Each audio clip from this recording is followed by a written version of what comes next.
Okay. Oh, David. Good morning, everyone.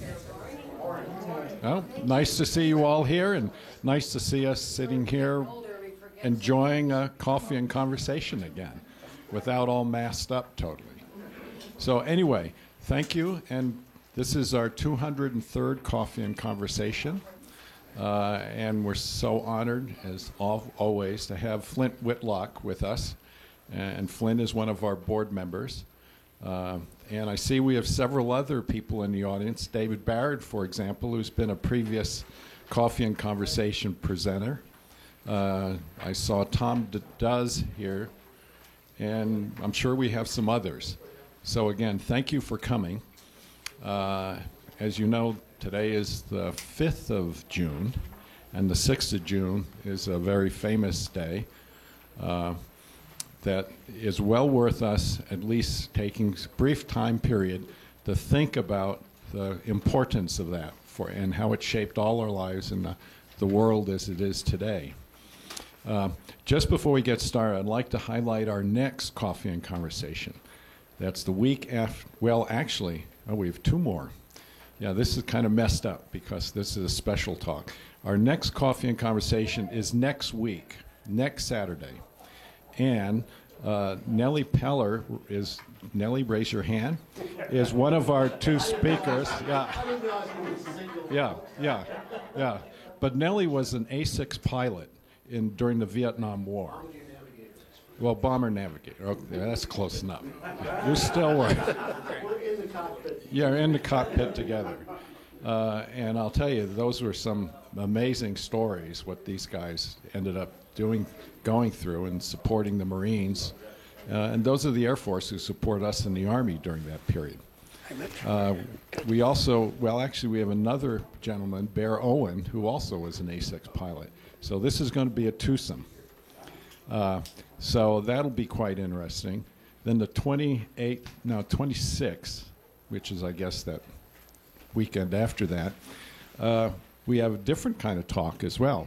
Teresa Smith is going to join us. Her father was involved and managed the reconstruction of Old Bent's Fort down in southeastern Colorado. And she has all sorts of pictures and slides which talks about the history of the fort and how they went about this. Because you had to create and come up with your own adobe complex, material, making bricks. You had to figure out what the fort looked like. And now it's open. And if you want to look for a nice trip this summer, there's all sorts of fascinating and historical sites down in that same area. So we'll talk a little bit about that as well. So again, mark that on your calendars. It'll also be on our website. And the next two talks, as always, are going to be quite fascinating as well. So without further ado, Flint, come forward. Kommen Sie hier, bitte. Jawohl, mein Herr. Are you turned on? Am I turned on? A different context. I'm always turned on. Okay. Stand kind of toward here. Okay. And stuff, so we can see your personage too. Okay. Cameraman's not here yet. Well, cameraman. Well, it should be running. Yes, it is. Okay. Very good. Can you hear me back there okay? All right. Welcome. I want to say a special thank you to Mike. You said this is the 203rd edition of the Coffee and Conversation. Were you the one who started this? Yes. Way back in like 1923 or something? Yeah. Well, I think Mike deserves a round of applause because he gets...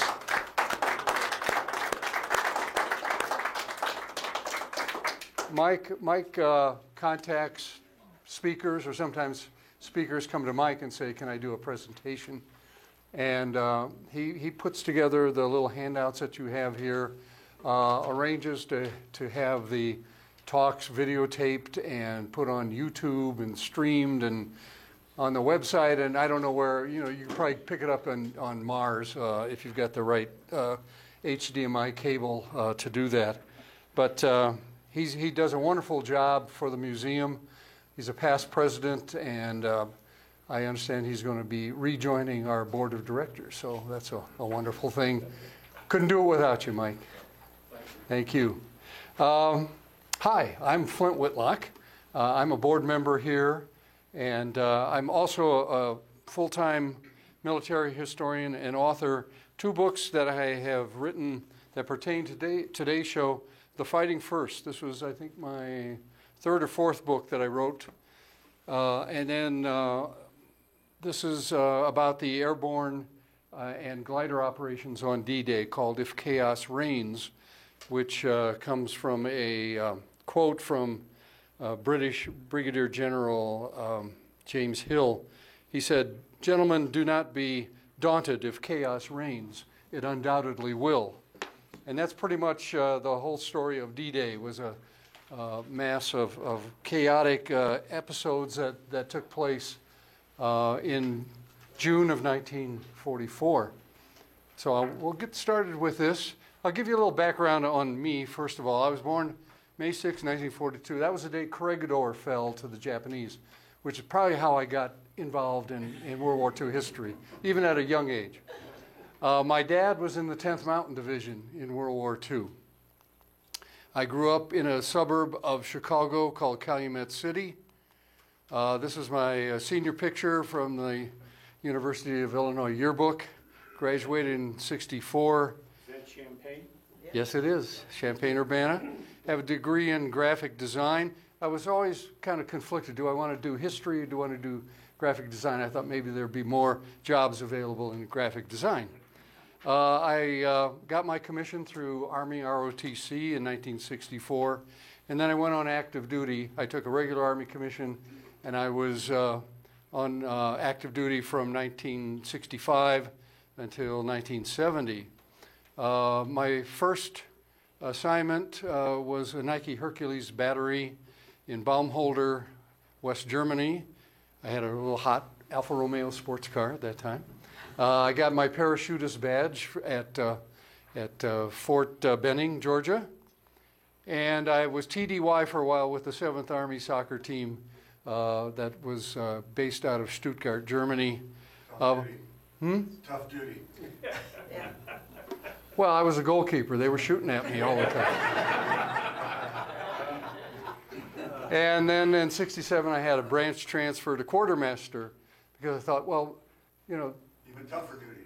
yeah, I said, you know, maybe they won't be shooting at me quite so much. So they sent me to Vietnam. And so for a year there, I got there the day before the Tet Offensive of '68, was assigned to the 1st Logistical Command headquarters in Long Binh outside of Saigon. And when I look at these pictures, I'm reminded of Hal Moore's book, the title, We Were Soldiers Once and Young. And I thought, well, yeah, weren't we? We were very young. Somebody looked at that and said, were you 16 when you went in? No, I was about 25 at that time. After the Army, I spent about 30 years in advertising in Colorado Springs and in Denver. '82, I got involved in living history, which then spawned my interest in doing some writing projects. In 2003, I began my full-time career as an author. Have 14 books out now. I'm a magazine editor of World War II Quarterly magazine. I do lectures like this, battlefield tour guides in Europe and other places. And in 2016, I joined the Broomfield Veterans Museum because I really wanted to get involved in this type of activity. And here's a shot from one of our battlefield tours to Normandy. This is at Pointe du Hoc. And here's me and my lovely wife back here, Mary Ann, on Omaha Beach. This was in 2014. She hasn't changed, but I think I've gotten older. But enough about me. Let's talk about my books. The Fighting First is about the 1st Infantry Division, D-Day. And I interviewed, I don't remember, over 50 veterans from the 1st Infantry Division to get their personal stories wrapped up into a book form. Came out in time, 2000 to be the 75th anniversary, 70th anniversary. Math was never my strong point. Back in 2004, in time for the important 60th. Oh, okay, thank you. Sure. I unfortunately don't have any copies currently on hand, but if you want to order one, I have a pad and paper. We'll get some more and send it to you. I do have some copies of If Chaos Reigns. So there's the commercial. That's my advertising coming out. Okay. But I want to talk today about the 77th anniversary of D-Day, which is really tomorrow. So this is, D-1, I guess you could call it.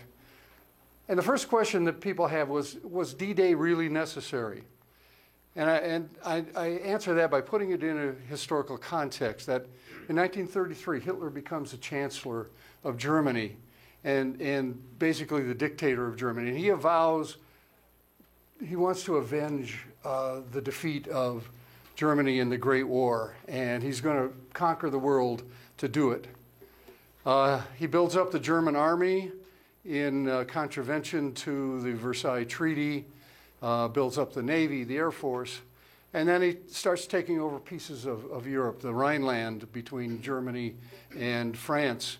His home country, he annexes Austria, the Sudetenland, the German-speaking borderland of Czechoslovakia. On September 1st of 1939, he invades Poland, which pisses off the British and the French, and they decide that they're going to declare war on Germany, and they do. And so this is the beginning of the Second World War in Europe. Britain sends troops called the British Expeditionary Force, or the BEF, to defend France and Belgium. But in April and May of 1940, Germany invades and conquers France and Belgium, as well as Norway and Luxembourg and Denmark and the Netherlands and maybe a few other countries we don't know about anymore. And the French and British forces are pushed into the sea, basically, at Dunkirk. And about 300,000 of them managed to flee to Britain. And now Britain is fearful that they're going to be invaded. And so in 1940, Hitler decides he's going to soften up Britain with an invasion preceded by 2 air campaigns. Does this guy look like he can be softened up? Winston Churchill, he said, bring it on, basically. There was the Battle of Britain, where the Luftwaffe was fighting against the Royal Air Force from July to October of 1940. The Germans could not knock out the Royal Air Force, which they needed to do in order to gain air superiority so that they could actually have a seaborne invasion. So then they decided, well, let's go after the cities and break the will of the Brits. And so the Blitz begins from September 7th of 1940 till May 11th of 41. And many cities of England and Scotland and Wales were bombed by the Germans. Because he can't defeat Britain, Hitler decides, well, okay, I'm going to go to Plan B, which is invading the Soviet Union. And so on June 19th of 1941, he has this 3 million man invasion of the Soviet Union called Operation Barbarossa. And basically by 1943, the Nazis have overrun and occupied much of Europe, parts of North Africa, and parts of the Mediterranean as well. So this is why D-Day became necessary.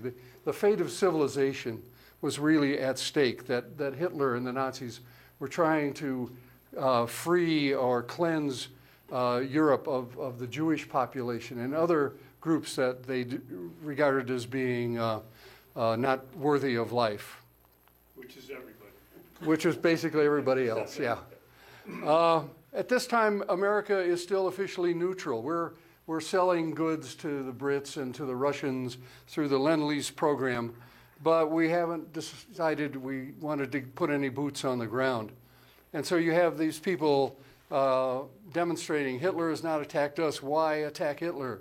Why not peace with Hitler? Europe for Europeans, America for Americans. We've heard variations of this theme over the years. Here's probably, one of the greatest American heroes, Charles Lindbergh, who is basically wanting us to stay out of the war. Some people said he was very pro-Nazi, and he was trying to prevent us from getting involved. So he's out there giving talks with his America First committee. We're neutral until December 7th, 1941, when Japan attacks Pearl Harbor and the Philippines and other installations in the Pacific. And so now we're in the war. We've been working to defeat Nazi Germany since August of 1942, Operation Jubilee. This was the Dieppe invasion in the northern coast of France, which did not go well and was defeated. But we learned things from that. It was a, you might say, a test invasion to see what we needed to do to be successful. Operation Torch, which was the American invasion of several points along the North African coast in November of 42. That's really the first time American troops get involved in fighting on the ground against Germans. Operation Husky, July 43. This was the combined British and American invasion of Sicily. Operation Avalanche, which is the invasion of southern Italy in September of 43. And who's in command of these three amphibious operations? I know Dave knows the answer to this, but how many of you knew that Dwight Eisenhower also was in overall command of these three large-scale amphibious invasions? He is also picked, because he did so well with these other three, to lead Operation Overlord, which is the D-Day invasion as we call it today.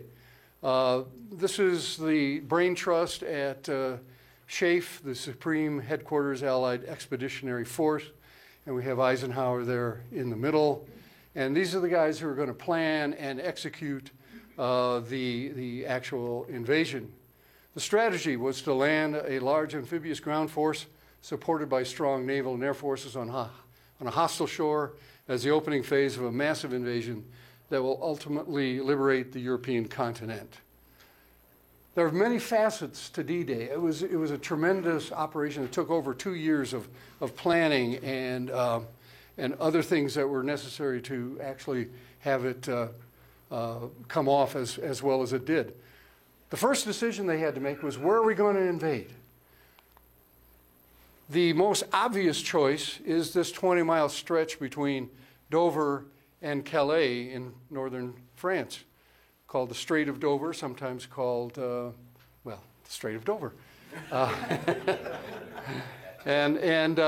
But Strait of Dover had a few negatives, like the Germans figured out this was the closest place to England, so why don't we put our massive forces to defend against an invasion? So the Allies said, well, we'll make the Germans think we're going to come here, but we're really going to do this 100-mile assault across the English Channel and land in Normandy. This is a map showing this portion of the invasion area, and you see here 5 what they call code names for the landing beaches: Utah, Omaha, Gold, Juneau, and Sword. And you can see here the number of towns and cities in this particular area. This is a little more simplified map. The U.S. is going to land at Utah and Omaha. The Brits will land at Gold, the Canadians at Juneau, and a combined British and French force will land at Sword Beach, the easternmost beach. And this area is about 50 miles in width. So that's quite a lot of territory. It's both good and bad for both the Allies and the German forces there. The second decision the SHAEF has to come up with is, what assets are we going to use? And so they put together a list of the divisions that they want. There are going to be 3 American infantry divisions, 2 British infantry divisions, 1 Canadian Infantry Division. And these are just the land forces. So there are going to be about 156,000 troops that land on landing craft on D-Day. Utah Beach is going to be the responsibility of the 4th Infantry Division, with Raymond Barton, the commanding general for the 4th Infantry Division. His assistant division commander is Teddy Roosevelt Jr. Teddy was the son of the President, Teddy Roosevelt. And he lands on D-Day, and a few weeks later he dies of a heart attack. He's one of the oldest generals who takes part in this operation. But the men loved him. They would walk through fire for him if that's what he wanted them to do.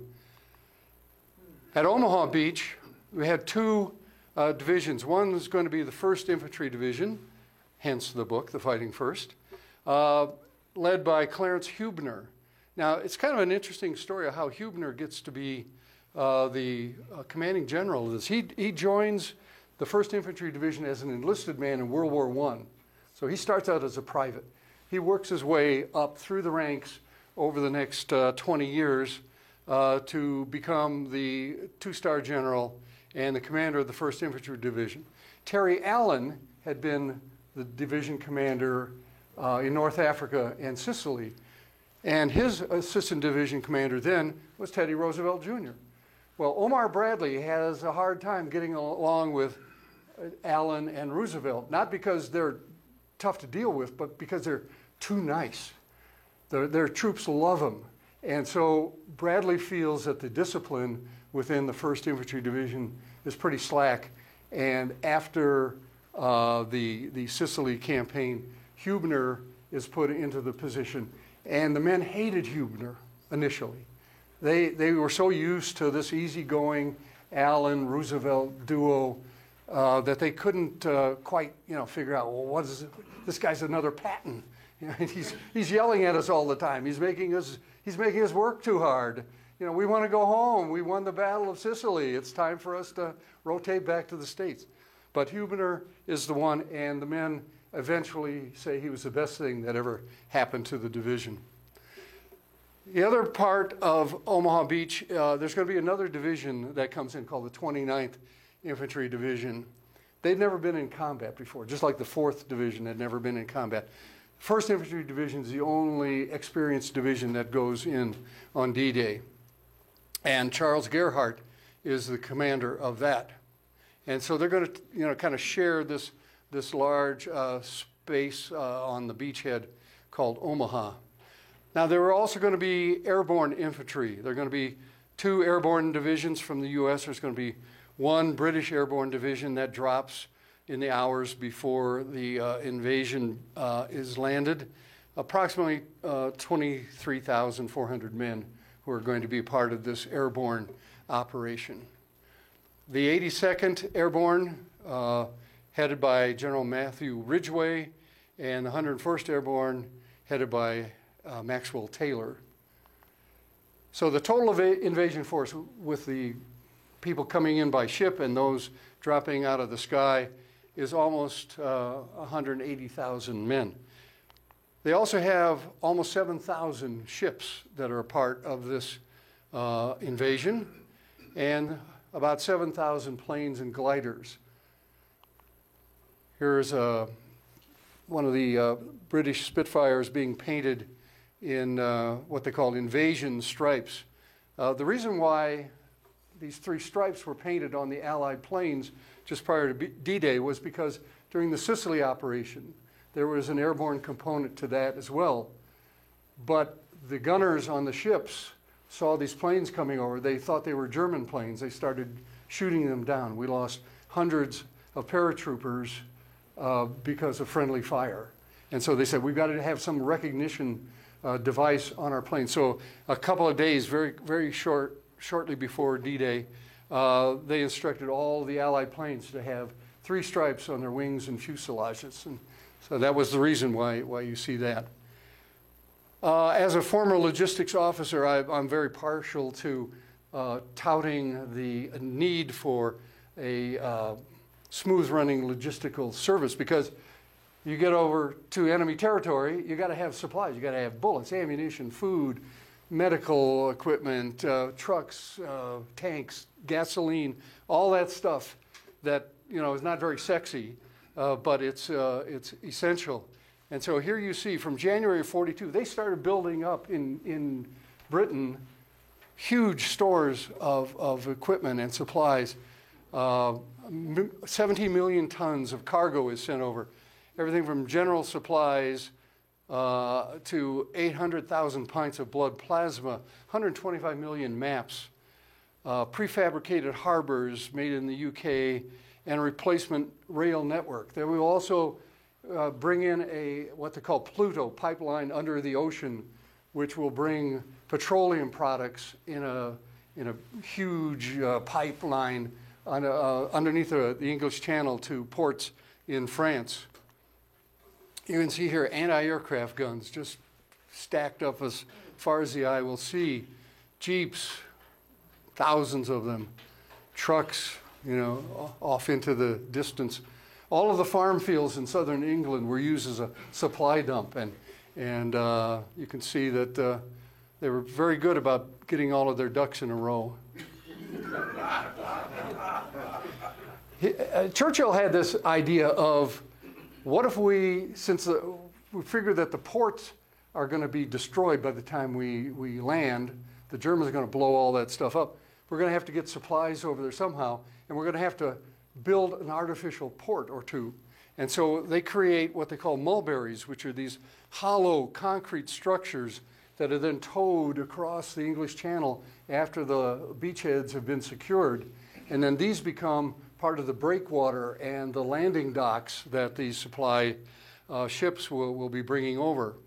Here you can see Mulberry would be back here, and they build a treadway that goes from the ships, the transport ships, to the land in the back, which I believe this is at Arromanches, which is one of the beachheads that the British had in their zone.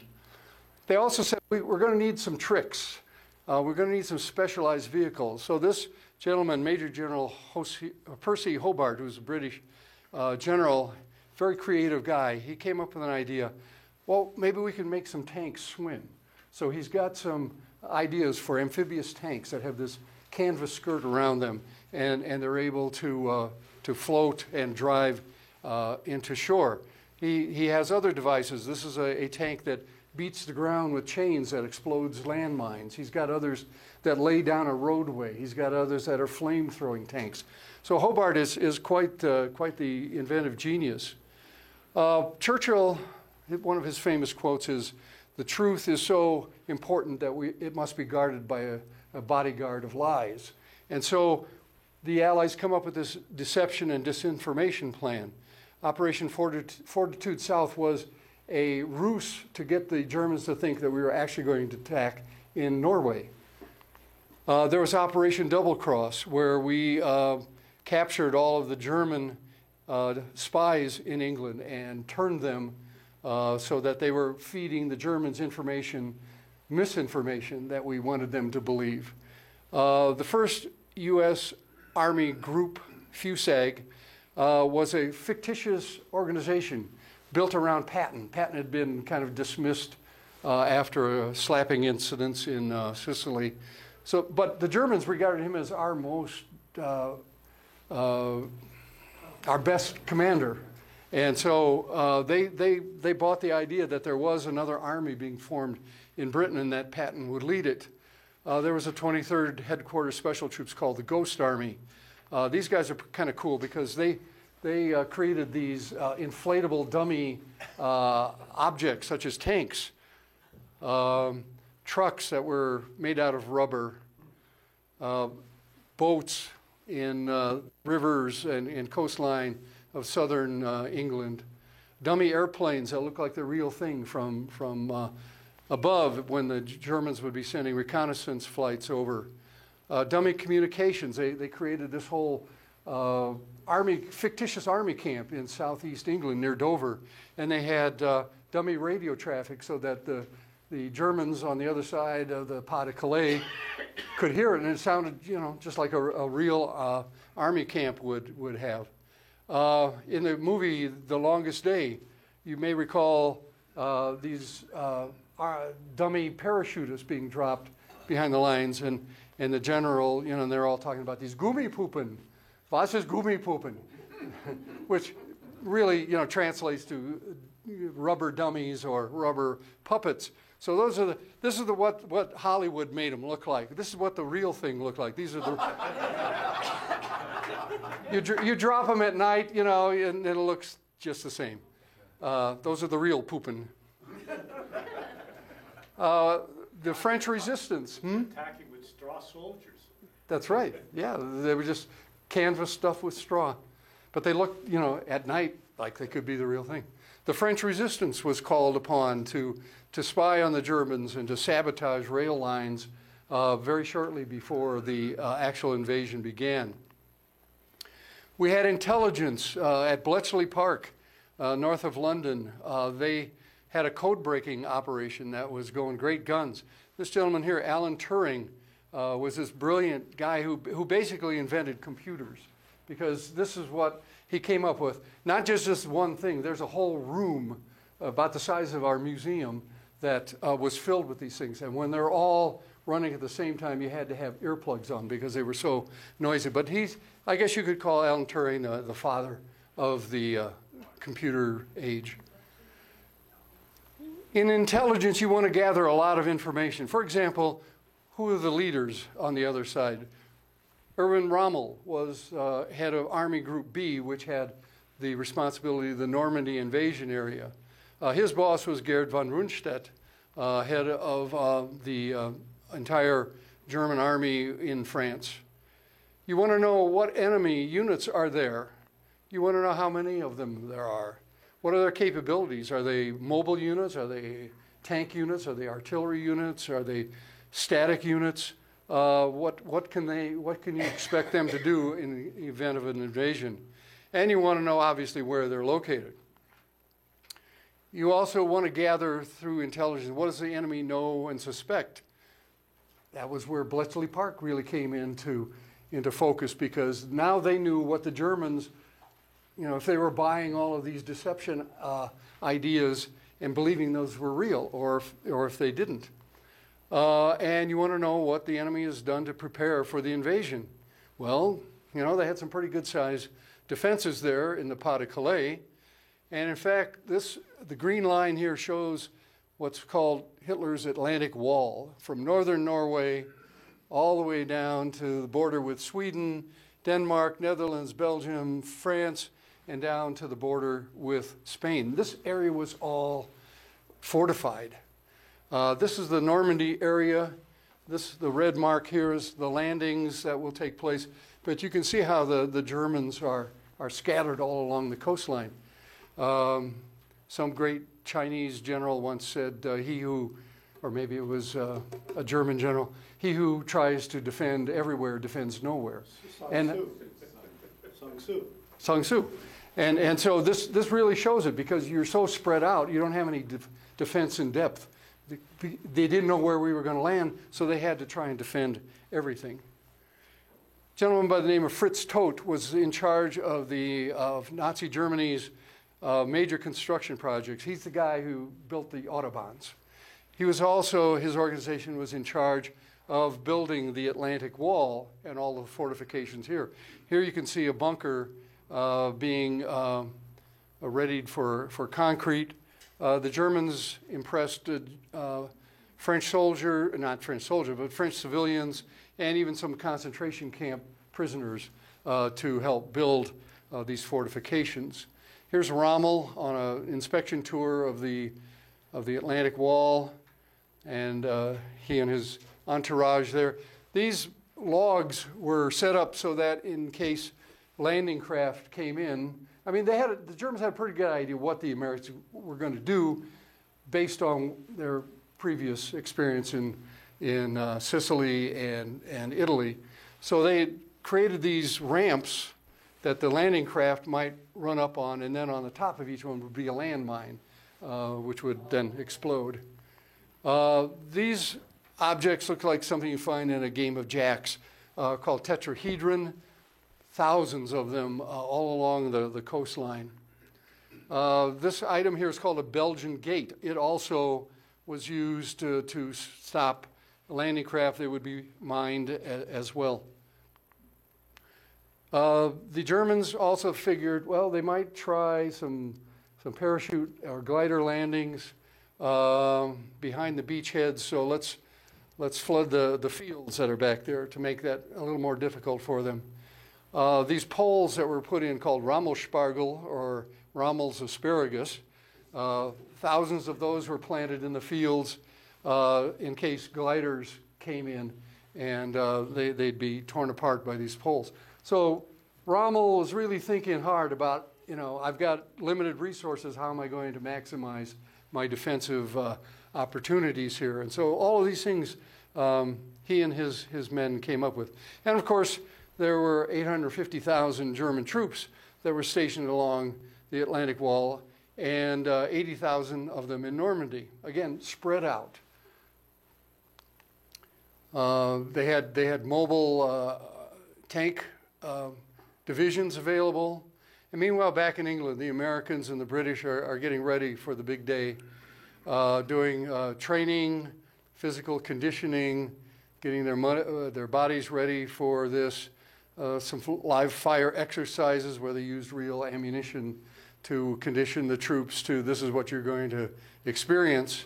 There was parachute training. They even had dogs that were trained to jump out of airplanes. I think they needed a little help at the door. But the dogs were used for patrolling purposes once they got on the ground. There were these very detailed sand tables that were made up to look like the Normandy countryside. And so every little house and road and tree was put onto these sand tables. And then we have a company commander here briefing his men about what your assigned objective is going to look like based on this sand table. There was another live fire exercise held April 28th. It was called Exercise Tiger at Devon, on the Devon coast. This did not go very well. Friendly fire killed 400 Americans. Make matters worse, the Germans sent their E-boats, they're like our PT boats, into the exercise area, and they started sinking transports, and they killed 947 Americans by that, which was more than the 4th Infantry Division suffered dead at Utah Beach. So this is it's not something to take lightly. In southern England, near Portsmouth, is this building called Southwick House. It's spelled, or Southwick House, but it's pronounced Southwick House. And this is where Eisenhower and Montgomery and Bradley and all of the top thinkers moved shortly before the invasion. This is the room, the big map room, and this is a map that's still there. This is what they use. I took this picture on one of my Smithsonian excursions there, and it shows the various ports that the various landing craft is going to come from, and they're going to meet in this area in the English Channel just south of the Isle of Wight, and then they will head for the beaches. So many of these ships had to come, start 2 days earlier to make the rendezvous there. Then the third main decision is, when do we invade? D-Day was originally set for the 4th and 5th of June.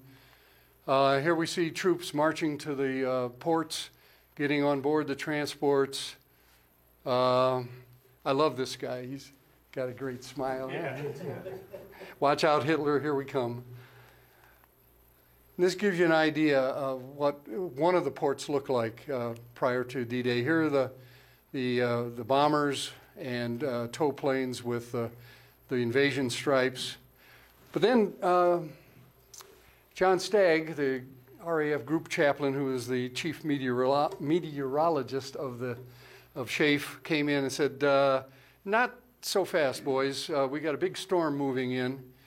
Into the channel it came, and it delays Overlord by 24 hours.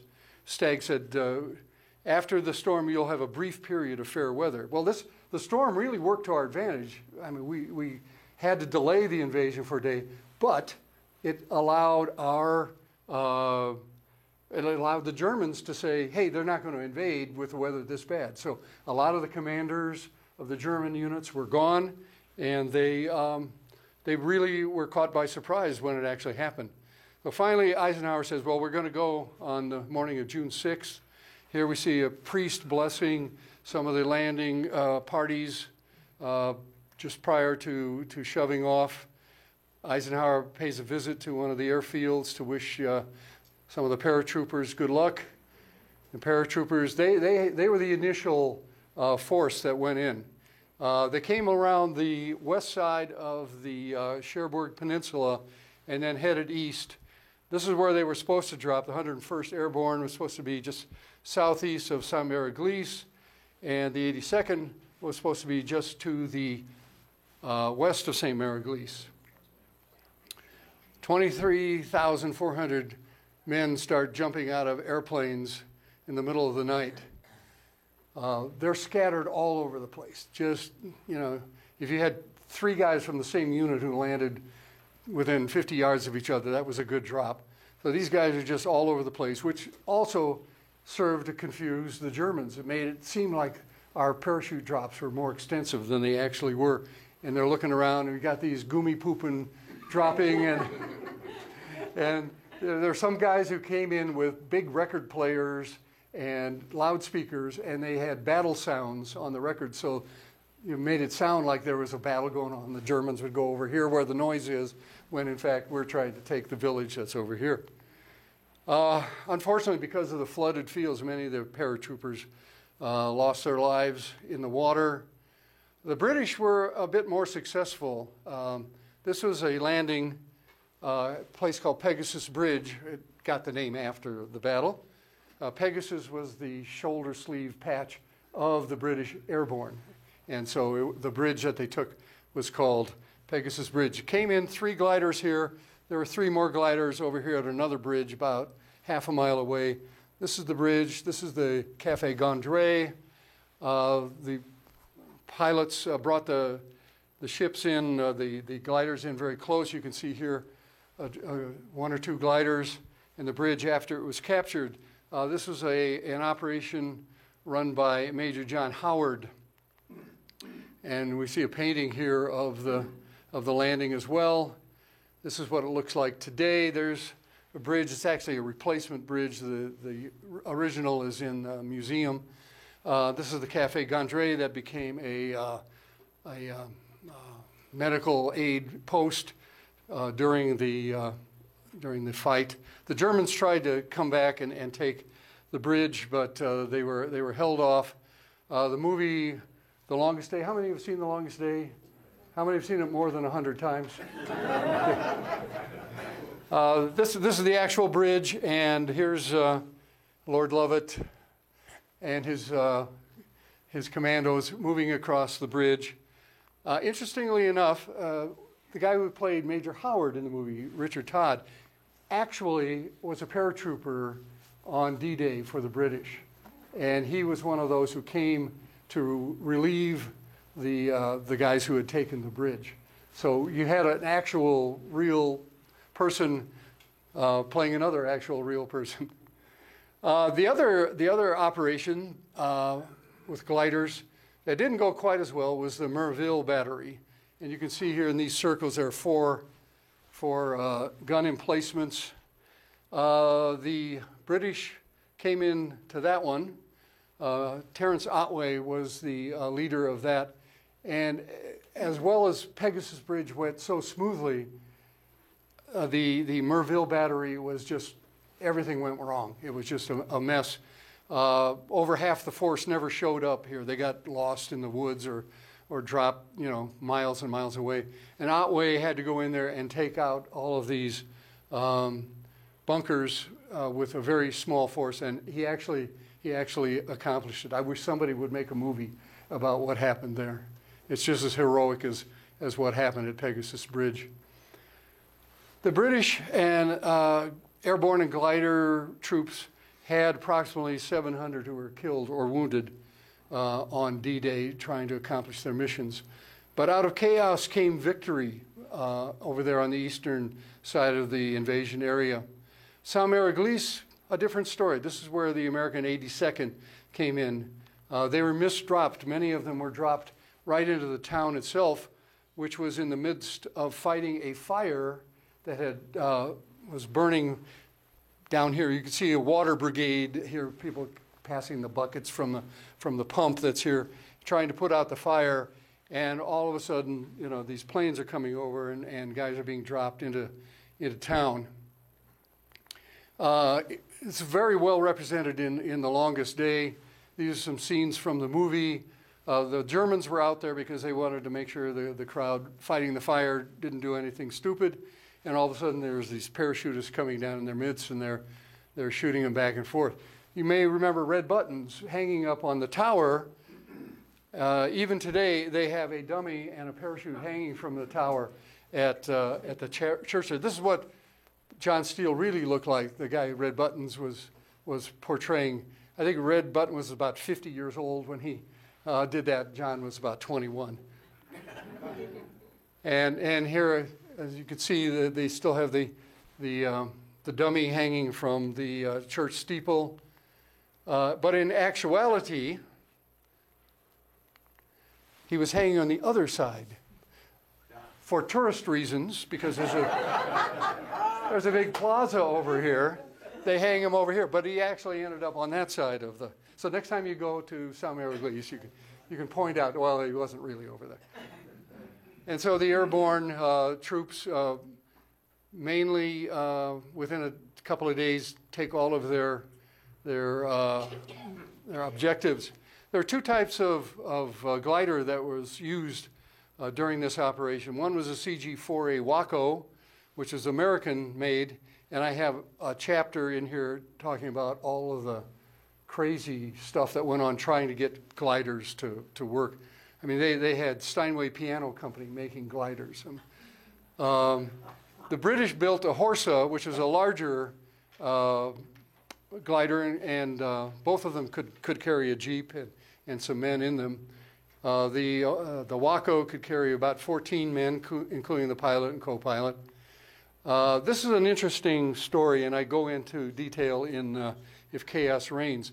In August of 1943, St. Louis, one of the manufacturing companies there built these gliders, and they wanted to demonstrate them at the St. Louis airport as a war bond raising campaign. And so I think this is the mayor of St. Louis and a bunch of city council people. I think he was the man who owned the company that built the glider. And so they take off. It's being pulled by C-47. And they circle the airport, and there are like 10,000 people, spectators watching. And all of a sudden, one of the wings breaks off the glider. And it crashes to the ground, and everybody on board is killed. It's a pretty hairy story, but it gives you an idea how dangerous it was to be, in a glider and not even going into combat. They said, the bad thing about the parachute operations is everybody is scattered, but most people live. In a glider, everybody lands together, but they could all die together at the same time. So the glider forces do end up suffering heavy losses. And I've got some figures up here about the number of airborne and glider troops who were killed during the D-Day operation. It was a very close-run thing. And you can see some of the gliders here on the ground, wherever they could find open ground, they would land. Some of them crashed into trees or poles or the Rommel's asparagus or what have you, and then went out and did their thing. The amphibious assaults, we've got the Canadian and British and French beaches here, Gold, Juno, and Sword. Their landings were relatively easy, not too much in the way of opposition when they crawled out of their landing craft. American beaches, different story. Utah Beach, 4th Infantry Division goes in there. They actually were supposed to have landed up here, but because of the current, they ended up here. And for some reason, the defenses weren't quite as strong where they landed.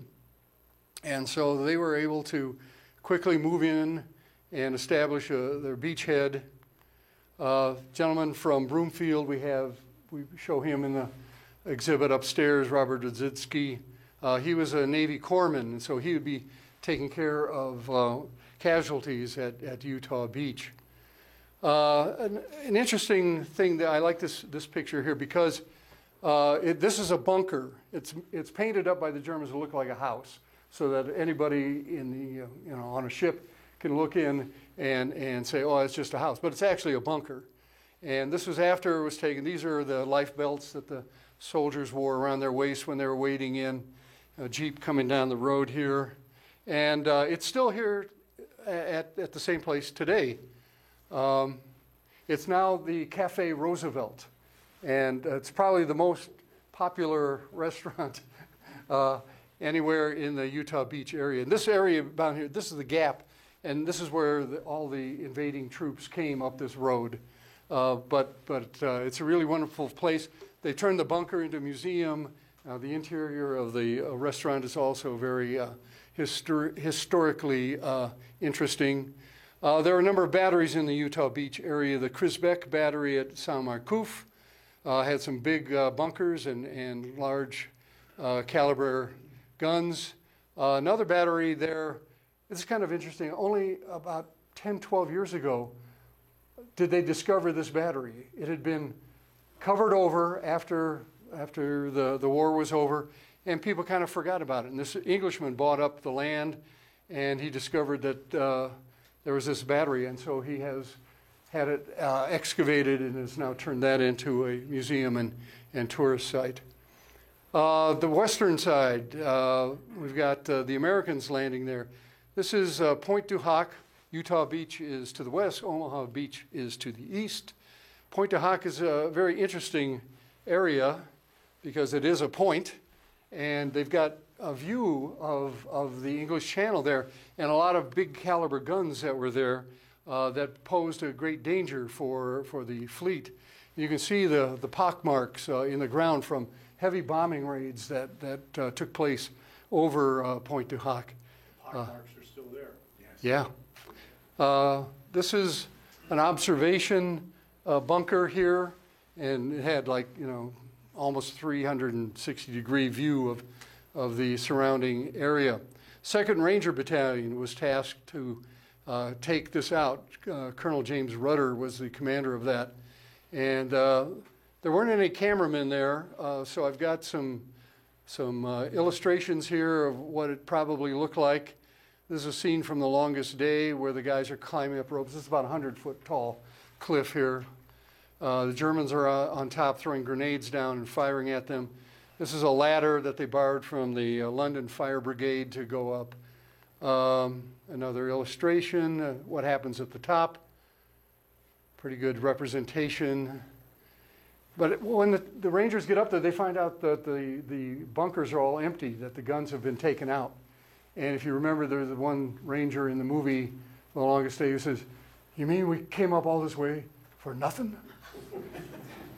And they did, basically, do that. They lose more than half of the 200 men that started out. And for the 75th anniversary, it was kind of interesting. The 75th Ranger Regiment, which is a current U.S. Army organization, reclaimed this as kind of a tribute to the veterans. But they did it the easy way. They had people fasten these climbing nets down the face of the cliff. The Germans didn't do that. They didn't. Hey, here's a rope, help yourself. But it's still, a heck of a thing. Omaha Beach. This is where things really get sticky. This is a map that was produced for the troops going in, and it's got where the minefields are, where the beach obstacles are, where the bunkers and the machine gun nests are. What is interesting about this map? What can you tell? I bet Tom knows, but this is the only. Yeah, go ahead. Well, you can see how steep it is by those lines. But you can't tell how steep it is unless you're there. Yeah. We tried to run up it, and it is a hell It's of a tough. climb. Yeah. Well, what I wanted to point out was this is the only military map I've ever seen that's oriented with north to the bottom. Every other map I've ever seen has north to the top. So why would they do it flipped over? Because the invasion's coming. You're coming from that direction. Yeah, they're doing it from the point of view of the guys who are coming on shore, and they didn't want to have to make them turn the map over Read upside down. or read upside down. Shooting at you. Yeah. And as I say here, almost everything that could go wrong does go wrong at Omaha Beach. The Air Force, God love them, bombs too far inland. It was Army Air Corps then. Well, yeah.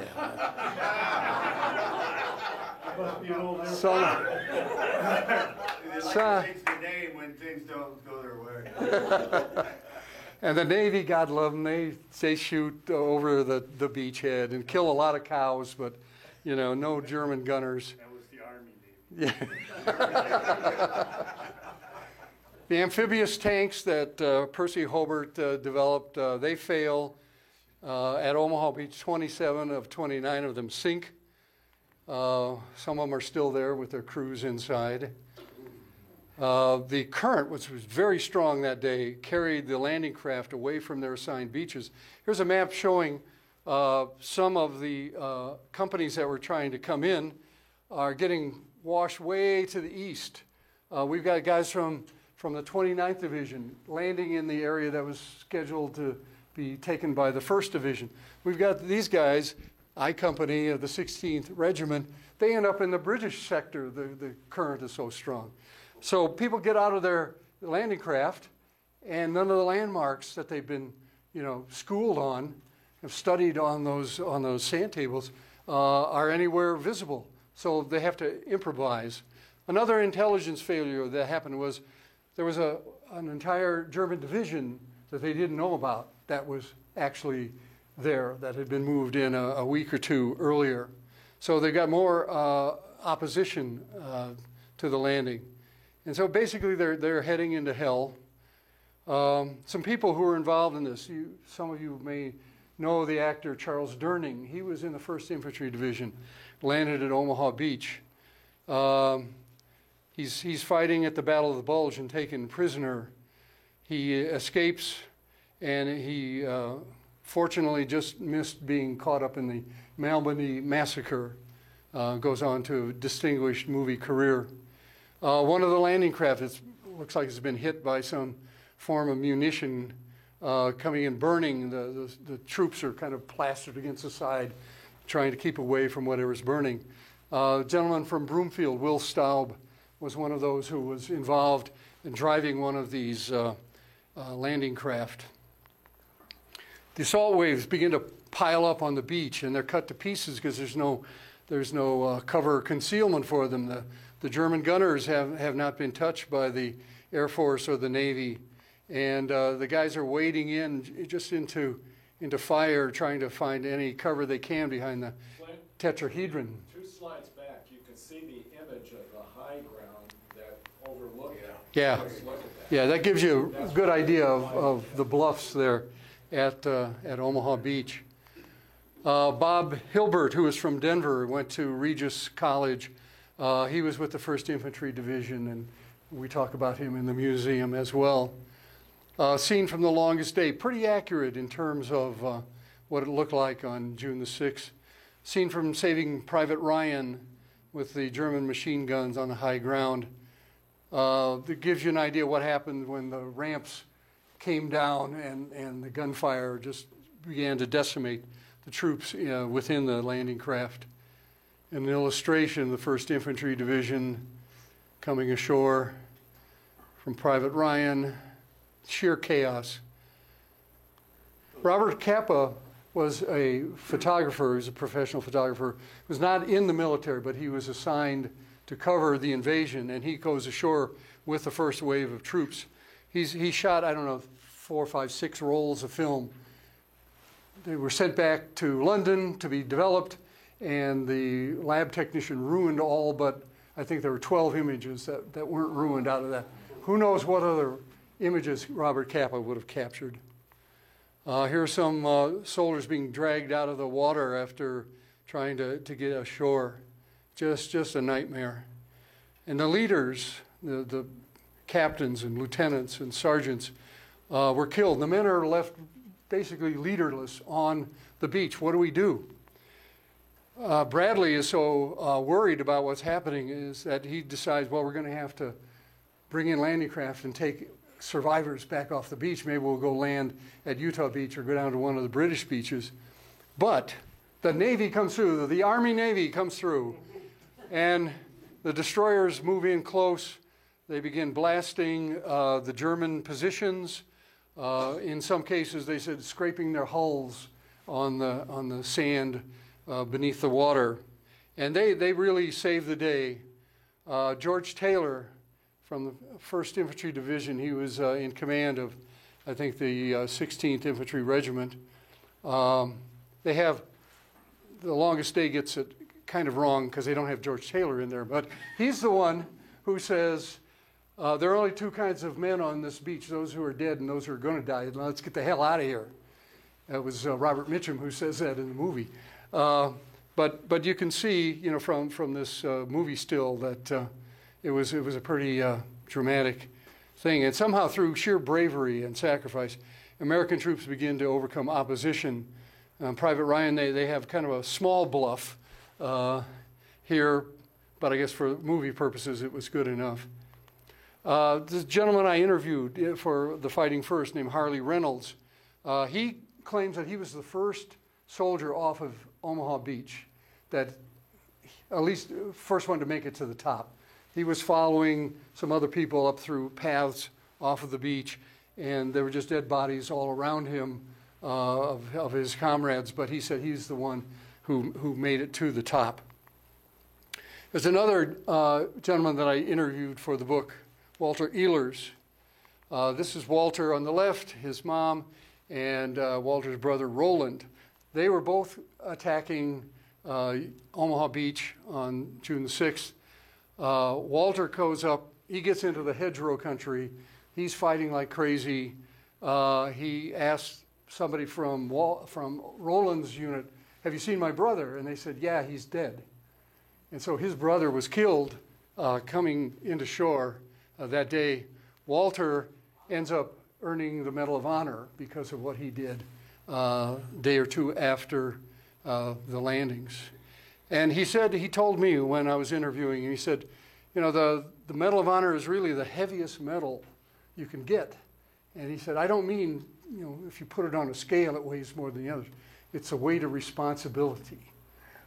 That if you receive that, the rest of your life is going to have to live up to the ideals that made you receive that. I thought that was rather profound. One by one, the German bunkers are assaulted by combat teams and they're knocked out. By noon, most of the objectives on Omaha and Utah beaches are taken. It's taken the Germans, 4 years to build all of these defenses. And when we knock them out within the span of a morning, German troops who try to oppose the invasion force are either killed or captured. There's some POWs being rounded up. The next day, we see the 2nd Infantry Division at Omaha Beach. And over the next week, 500,000 more Allied troops arrive. The Mulberries prove their worth because this is the port that the Allies can now bring their supplies into. There was another one at Omaha Beach that got wrecked by a storm a couple of weeks after D-Day. The Germans lose somewhere between 4,000 to 9,000 men. The Americans and the British and the French and the Canadians also suffer. Over 10,000 of them are killed, wounded, or missing. June 20th, 1944, there's this attempt to kill Hitler back at the Wolf's Lair in East Prussia. Some of the German officers plant a bomb in his briefing room, and he's injured, but he doesn't die. Erwin Rommel is wounded by an attack. He's in his staff car, and a couple of fighters come in and strafe his car, and he's wounded. Act 2, Operation Cobra, the breakout from the beachhead. This is where Patton gets involved with the Third Army, and they make this race across France towards Germany. Here's Paris. Normandy, of course, is up there. Just, lights out, fast as you can go. But there's heavy fighting in the hedgerows. This was another intelligence failure. The Allied, or the Americans at least, didn't know they're going to have to fight in these kinds of conditions where there's just narrow lanes between huge stands of brush and trees. There's heavy fighting in the mountains and the cities. Rommel is implicated in the plot to kill Hitler, and he's forced to commit suicide in October. Nobody outside of the close circle of Hitler's friends is told why Rommel has died. They think it's a battle injury, and he's given a state funeral to kind of cover up the fact that Rommel was a traitor. There's the Battle of the Falaise Pocket in the middle of August, and you can see that the thousands of German troops were just massacred trying to escape back to the east. Hundreds of towns and cities in Normandy are liberated, and hundreds are also destroyed. There are 15,000 French civilians who are killed in the invasion. But here we see a little girl in one of the French villages handing flowers to some paratroopers as a way of thanking them for liberating their town. Paris is liberated on the 25th of August.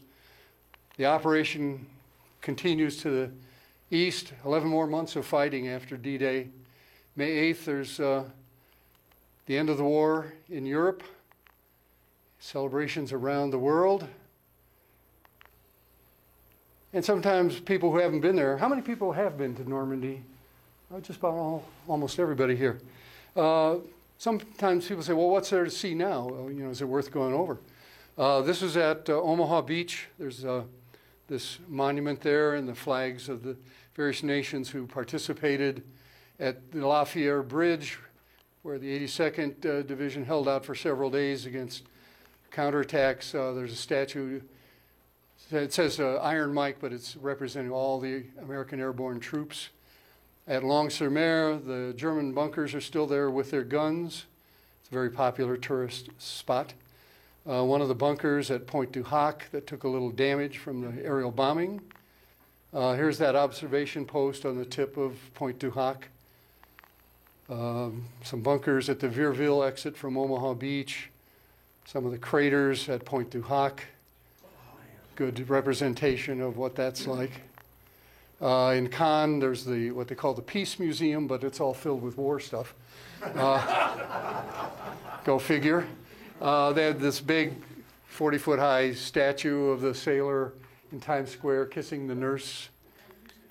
There are some museums all throughout the Normandy region. This one's almost as good as ours up here.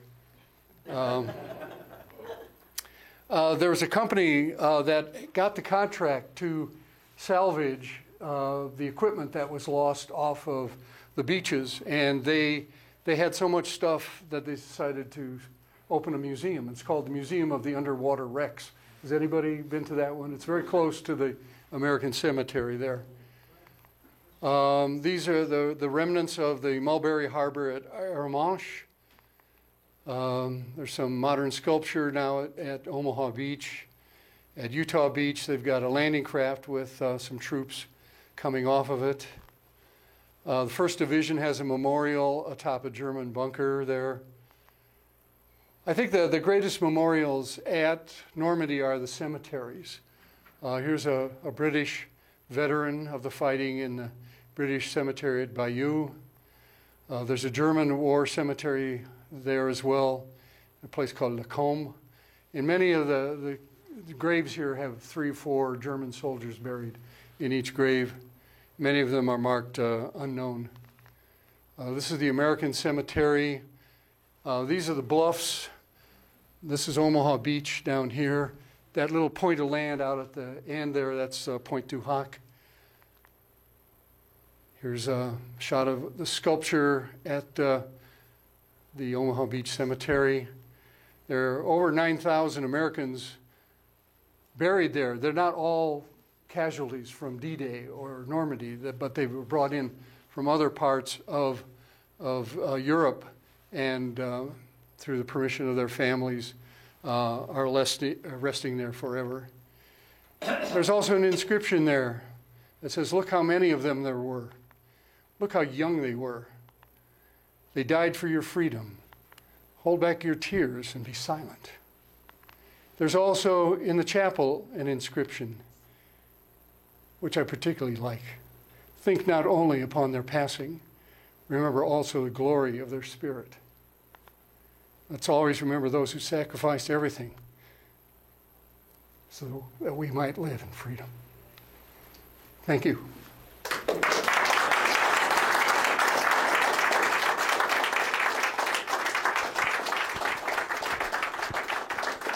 Thank you. Please, do you have any questions for Flint?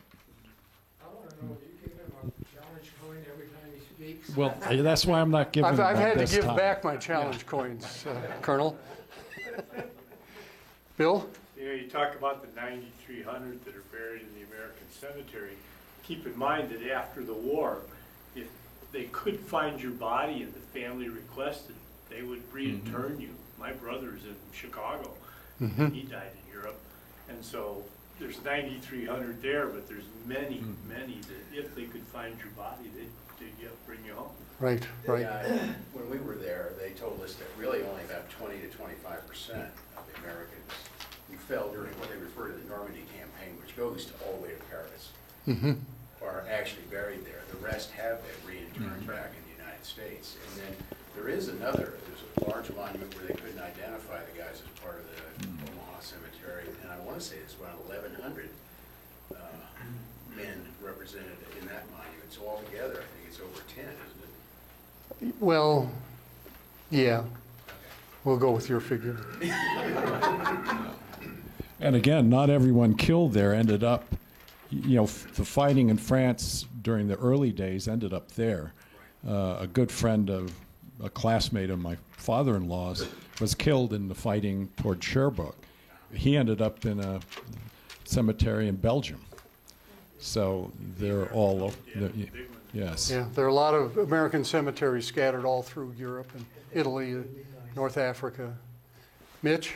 This one's for you. You know you're so fond of the gummy poopas. Yeah? You know what you call a constipated German? 9. Not a pooping.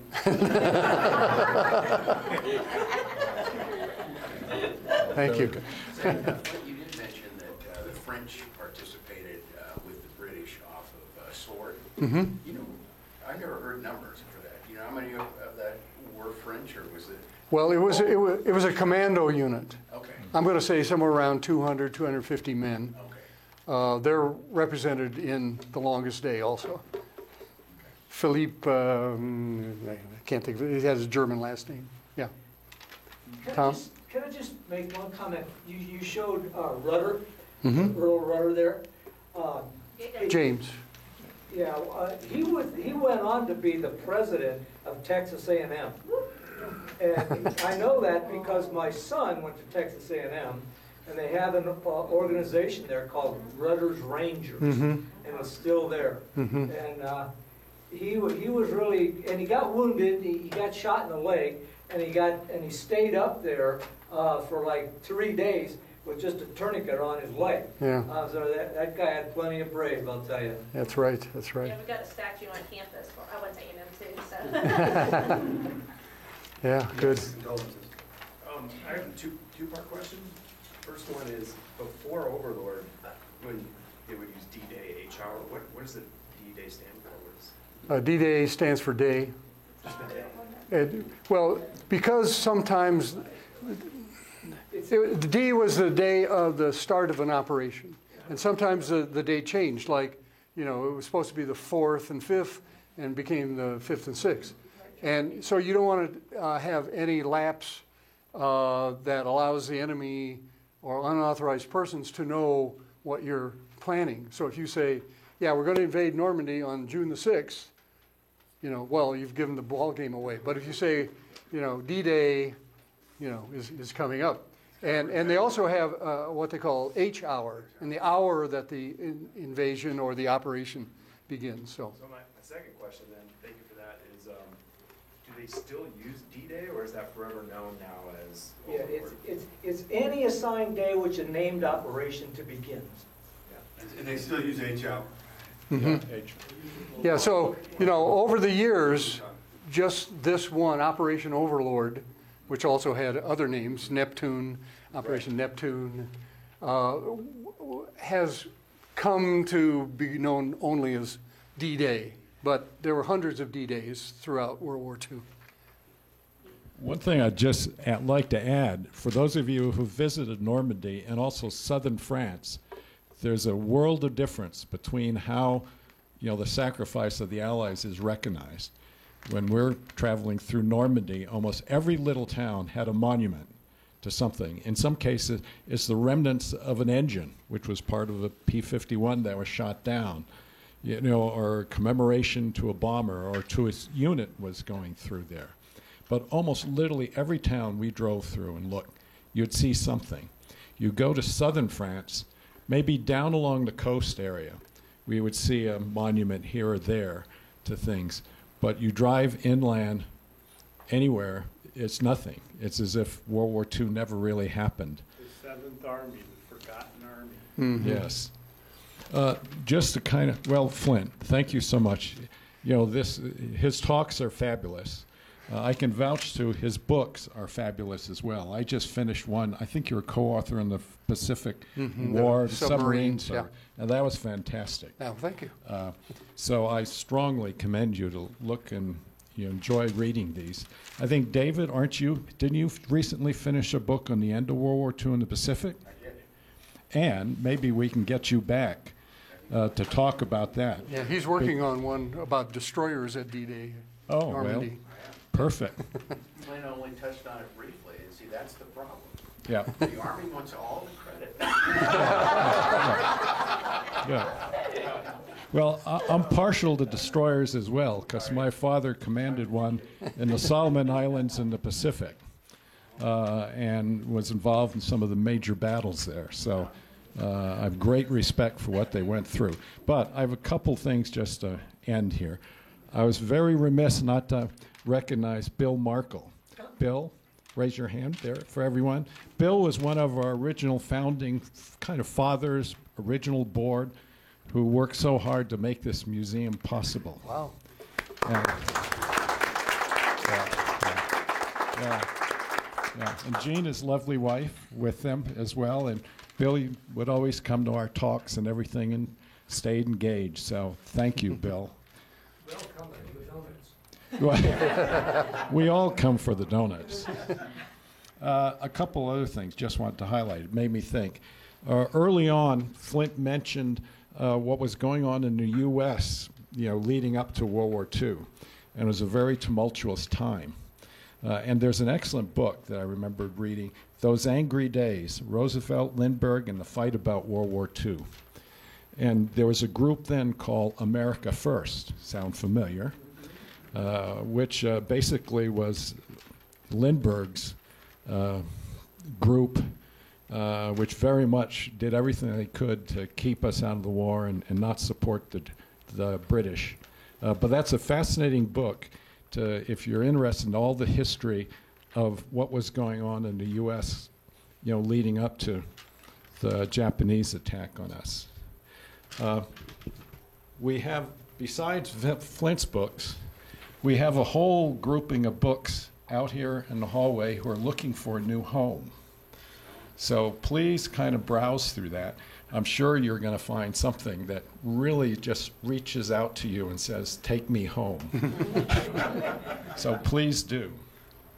Oh, one other thing it would be, we have a new exhibit upstairs, Arleigh Burke, Right. Boulder Admiral. Be sure you stop in and see that. Yeah. And we also have the recording of the special talk that was given. Sarah? I just want to make a quick minute and I'll come up. Yes. And if you like the donuts and you want to add a hot dog to it, then you should come back next Saturday because we're going to do our flag retirement event, and we're going to host it here at the museum this year. We'll have the honor guard from the fire and police departments here, and we have thousands of flags that get donated over the year through the fire stations and the museum. So we need help cutting all those flags up so we can properly retire them. So if you help us get the word out, it'll start after the CNC. So roughly around 11:30, we'll cut up all the flags. We'll have a little ceremony, and then we'll have a hot dog cookout. So bring a pair of scissors. We'll have some, but yeah, it'd be great if you brought some as well. So help us spread the word. We need lots of volunteers. Yeah, great. Thank you, Sarah. Any final announcements from any? Well, thank you very much for joining us. Please stick around, talk some more with Flint, see our new exhibits upstairs, and hopefully we'll see you next Saturday. Thank you. Thank you.